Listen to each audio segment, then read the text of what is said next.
to the Secretary of Interior, as the Secretary is the most appropriate official to fulfill his responsibility. So why did the administration propose the change? Secretary, Honorable Cantor, Secretary Cantor, we'll start with you, and then we'll go back to Mr. Thank you, sir. I understand that OMB, the administration, chose state due to the current focus on the region, on China. As you know, the world has changed over the last... Stimulus checks and other types of crisis-era relief greatly impact the economy, and Congress has already created trillions of dollars into the economy, helping Americans cover some of their basic living expenses and also pay down debt. Because according to experts, the same theory should apply to the Biden administration's student loan forgiveness plan. Some people have their debt wiped out, while others will believe for their lower monthly student loan payments.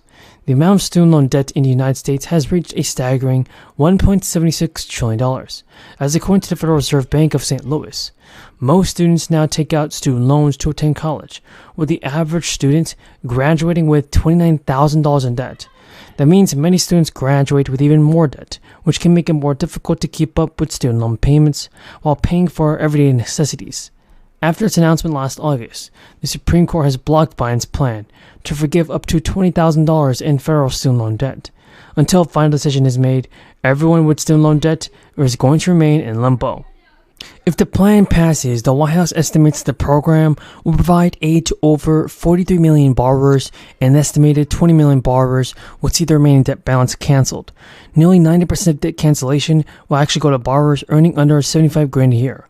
Analysts have already noted that the Biden's plan includes provisions to cap monthly payments for undergrad loans to 5% of the borrower's discretionary income. And this could help so many people gain more stimulus checks, everybody, in 2023. The IRS has released some very important announcements. Millions of you guys can expect to receive some bonus relief payments this month. And by the way, there are a lot of jobs coming to people that you're going to need to train up people, thanks to the bipartisan infrastructure bill. Everybody knew, and you heard from my secretary a little bit earlier, America's falling behind in infrastructure. But there is a deadline. Taxpayers have just a few weeks left to claim this money. And so, here is some big news. The IRS is sending refunds to more than 1 million Americans who filed their taxes late in the early days of the crisis. But there is a new deadline. The agency has announced that taxpayers have until September 30th to take advantage of this new relief. Typically, people who file their taxes late without requesting an extension can expect to pay penalties of up to 25% of the amount of taxes that they owe. For 2019 and 2020, however, the agency is suspending taxes or the penalty for those taxes for late filers. Taxpayers who have already paid a fine will automatically be given refunds, the IRS said. And more than 1.6 million people are set to receive refunds or credits totaling $1 billion.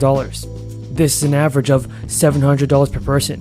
Although some of you guys may get more and some may get less. The IRS said taxpayers who have already filed their returns don't need to do anything. If you've been notified of a fine but have not yet paid it, the penalty will be erased, and while those who have already paid a penalty will receive a refund or credit, most of the refunds will be delivered by the end of this month. So that's some good news to look forward to.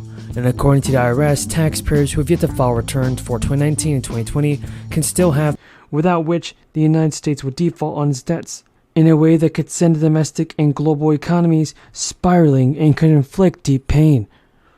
Republicans are seeking to use the situation as leverage to stop Biden's domestic program. The president, as he moves toward making his re-election campaign official as early as this week, says the GOP must not hold the nation hostage to what he says is an extreme agenda. The debt ceiling showdown is important to Biden, as he seeks to protect the legislative achievements of his term so far, and to portray an image of strength and purpose.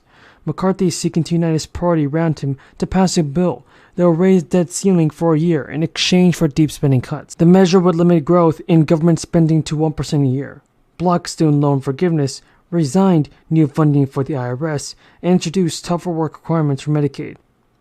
Even if it makes it out of the House, there's no chance this will pass.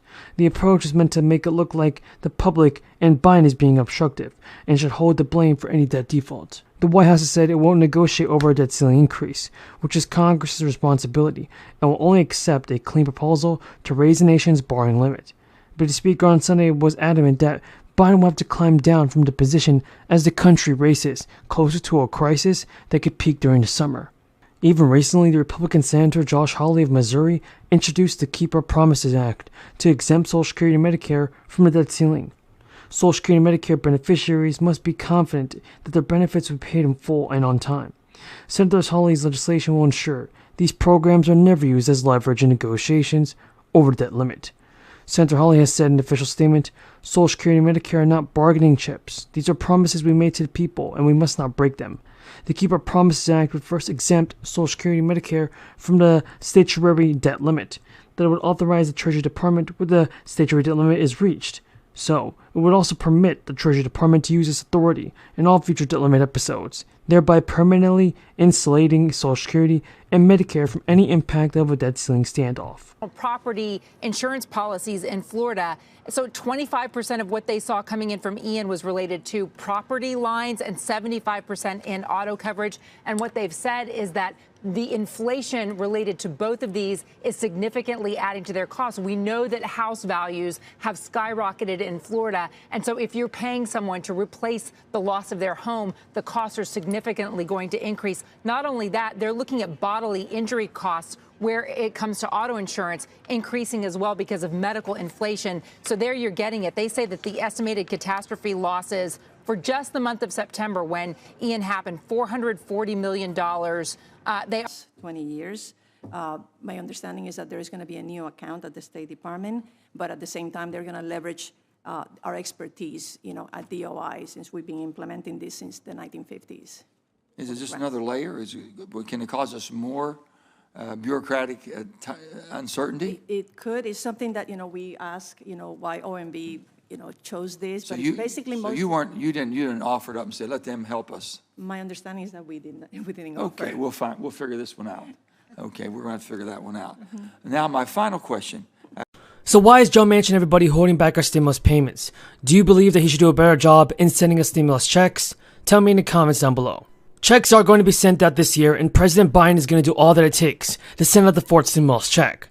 My bipartisan infrastructure law includes the largest investment in our nation's bridges since the creation of the interstate highway system.